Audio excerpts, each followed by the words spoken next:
Hello everyone, welcome back to Super Guy Boy Show, and today we are back with another JoJo Bizarre Adventure topical video on part skipping. Now, this has been a video topic I've been wanting to do for so long. In fact, I originally wanted to do this video back when I first started making JoJo content, like regularly on the channel, but I always kind of put off the idea because I do think the topic is kind of done to death and everything like that. However, with the rise and hype for the Steel Ball Run anime and stuff like that, I do feel like now is a good time than ever to talk about part skipping in general as a concept and its problems, and generally why people kind of have this mentality when it comes to part skipping in general. Now, I'm just going to be flat out honest when I say this. When I first got into JoJo's, it was around the near end of part 3. Around quarantine, my brother was watching JoJo's and stuff like that, and at times I would walk into his room and catch glimpses of certain episodes and stuff like that, not really paying much attention to it. I think some of the fights I would see were the Jay Guile and Whole Horse arc, and a little bit of the Endua fight. However, the first arc I saw fully of JoJo's was the Vanilla Ice fight, and for anyone who knows, that fucking arc is batshit insane and depressing. So crazy first arc to fully see of JoJo's and stuff like that. And then at that point, I kind of just stuck around and watched the rest of the series. I saw part 4 afterwards, then I saw part 5, and then I went back to the previous 3 parts of JoJo's because I had no idea that was how the way JoJo's was structured. I thought that part 3 was the first one, part 4 was the second, and part 5 was the third one. I didn't know about the previous 3 other parts that came before it and stuff like that, so I eventually went back and rewatched everything and all that, and the rest is kind of history with me. And I don't really give too much flack to people who got into JoJo's that way by starting on the wrong part on accident and stuff like that, because that's how I got into it. And if you are one of those people that also got into the series like that, let me know, because I do think it's a pretty interesting topic of discussion. However, I don't really give too much flack to those types of part skippers. The part skippers that I'm talking about in specific are people who are, knowingly skipping massive sections of JoJo's just to get to the part with the most hype and stuff like that. I'm talking about people who will skip the first 2 parts just to get to part 3, or people who will skip basically the entirety of JoJo's just to get to part 5, or even, skip part 6 in general just to get to part 7.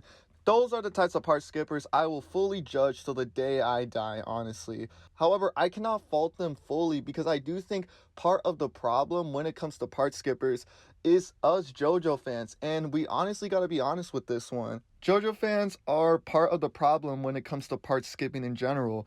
We are pretty much the only fans of a series that will specifically, when introducing someone to JoJo's, will tell them, hey, the beginning of the series is pretty shitty, so keep in mind, but it does get better over time.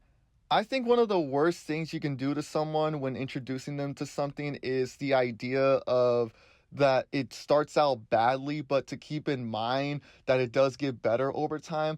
I don't really see this with much other series in all honesty. Maybe y'all can tell me. I don't really watch that much anime in the first place, so maybe it's a commonplace with other animes, but I don't see this with people that say like, oh yeah, Breaking Bad season 1 is pretty slow, but hey, once you get to season 4, that shit gets fucking crazy. Like, I don't really see people really doing that. And in my opinion, that's a pretty shitty way of introducing someone to a series that you want them to get into, because in one breath you're kind of having them watch the beginning sections of the series, making it feel more of a chore just to kind of get through, just so they can get to the so-called good parts that you're hyping up so much. Or number 2, you're kind of giving them a bit of some leeway of like, well, if the beginning section is boring as fuck, why not just skip it in general and just get to the good sections already?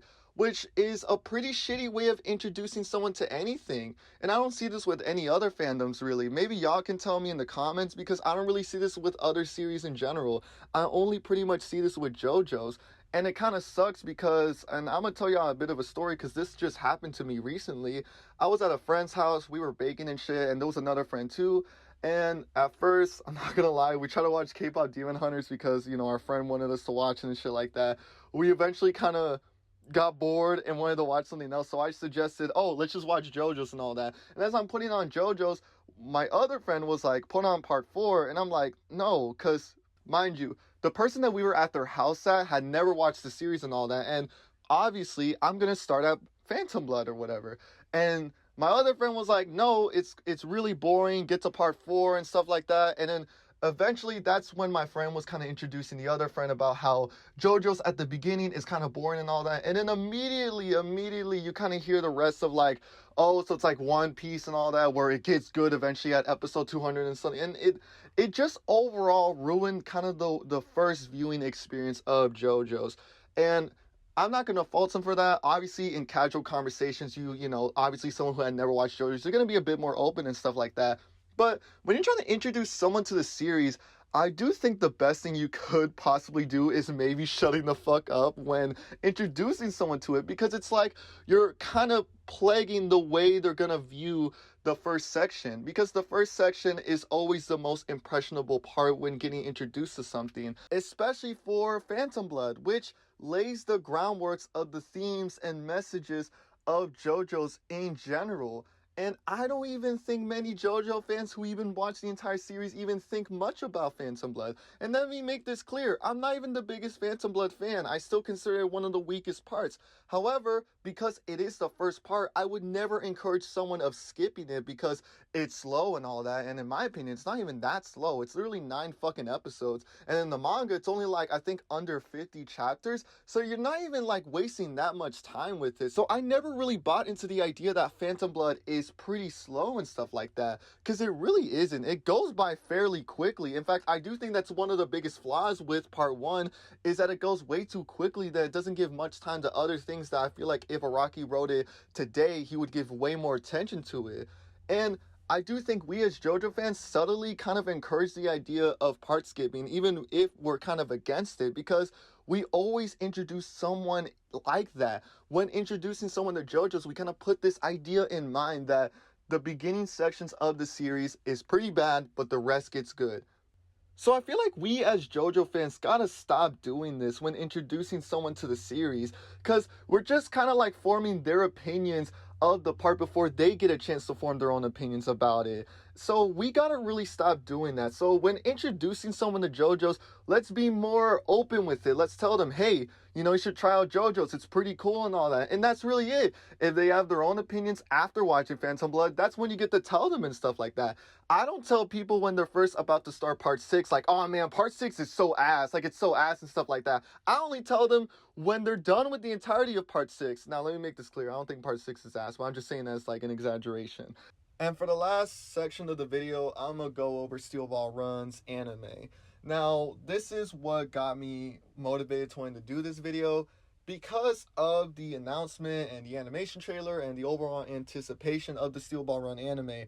This has given so many excuses to so many people who are getting into JoJo's to just skip the first 6 parts of JoJo's just to get to Steel Ball Run. I've seen so many excuses. Oh, Araki wrote it as its own thing. Oh, you know, Netflix has it as its own series. Oh, there's no connections between the original universe and the alternative one, which has to be one of the dumbest reasonings, because literally you have to be blind to not see the connections. And then the last one, which has to be one of the dumbest reasons I've seen said by a JoJo fans in a long time, which is crazy because JoJo fans have some pretty batshit insane things to say. And that is, I'm not reading / watching 6 parts just to get the Steel Ball Run. That has to be one of the dumbest reasonings of wanting to skip massive sections of an entire series just to get to a certain section.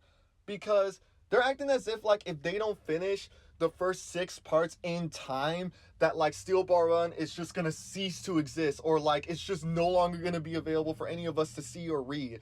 And it's like, Steel Ball Run isn't gonna go anywhere. It's gonna still stay right there on Netflix. It's still gonna stay there on manga decks for us to read. Like, it's not gonna go anywhere. The only way it's gonna go anywhere is if somehow every single copy of Steel Ball Run is somehow burnt to ash and we have no way of watching it. However, we're not in that reality, so we're all good. So we all need to kind of chill, and it gives so many people so much leeway to just skip the first 6 parts of JoJo's just to get to Steel Ball Run. And then, because of all the hype that they build up, they read it and they're like, oh, it's not as good as anyone else says it. You didn't take your time with it. And then it gives utter leeway to people who watch the anime and just binge watch so many episodes in like one session. I've seen plenty of people who, you know, binge an entire part of JoJo's in over a week, which is insane to me. I rarely binge watch. I think the only times I really binge watch was when Batch 2 first came out of Stone Ocean, which had to be one of the worst experiences I've had, because if you know one thing, Batch 2 of Stone Ocean is easily one of the worst sections in all of JoJo's. And also, when you're binge watching a series, you're not taking your time with digesting the series that was put a lot of work into. You're not giving a chance to much of the arc. You're not putting much emphasis on it because you're just skimming through it. It's like fast food. It's like when you finish a meal so quickly that once you're done with it, you don't even remember how it tastes like. But with part skippers, it's like they go to the menu, they order a bunch of the food, and then they immediately throw it to the table. It's like, nah, give me the one that everyone talks about. It's like, why the fuck did you order the 6 other entrees? Finish the 6 other ones. That's the thing I see with a lot of part skipping in general. Part skipping as a concept has pretty much plagued the JoJo fandom for so long, and part of that reason is us JoJo fans, and two, the hype in general, because when there's so much hype around a certain part of JoJo's, like part 5, part 7, or even part 9, so many people will skip part 8 just to get to part 9. I'm not even one of the biggest fans of part 8, and I still think it's kind of crazy that people will part skip JoJolian and stuff like that. But that's just the world we live in. When you put so much hype in certain things, it makes people want to just get into it so quickly, like as if it's gonna go. And what we gotta do is that it's not gonna go anywhere. The episodes will forever stay there. The manga will forever stay there. It's not gonna go anywhere. So let's all relax and stuff like that. So really, my whole point of the video is don't part skip. Enjoy the series, and when introducing someone to JoJo's, please don't plague their minds on how the series is at the beginning. Have them form their own opinions of what they believe of the first part of JoJo's and stuff like that, or certain sections of JoJo's. Don't be plaguing their minds about this part is weaker than the other ones before they even have their chance to even watch it or read it. And yeah, that's gonna do it for today's video. This ending section is just gonna be more towards where I've kind of been as of lately. I've just been busy with college, projects I've been working on and stuff like that. Not really much of YouTube as of lately. I haven't really been that interested in wanting to make much of any YouTube content as of lately, because I either, I'm not as much motivated, or, B, I just don't really see much of a purpose with it. But I will still be making some certain content in the future. I am planning on making maybe some Dragon Ball content, as I have been getting into Dragon Ball lately, and I really do want to talk about certain parts of it. So yeah, if y'all have any ideas of what types of videos for me to do in the near future, maybe certain type of JoJo content or any other content in general, please put down in the comments below. I would love to see what y'all, want in mind for me to do. And yeah, that's going to do it for today's video. Hopefully I conveyed my message well, and hopefully you had a wonderful time. And yeah, see ya!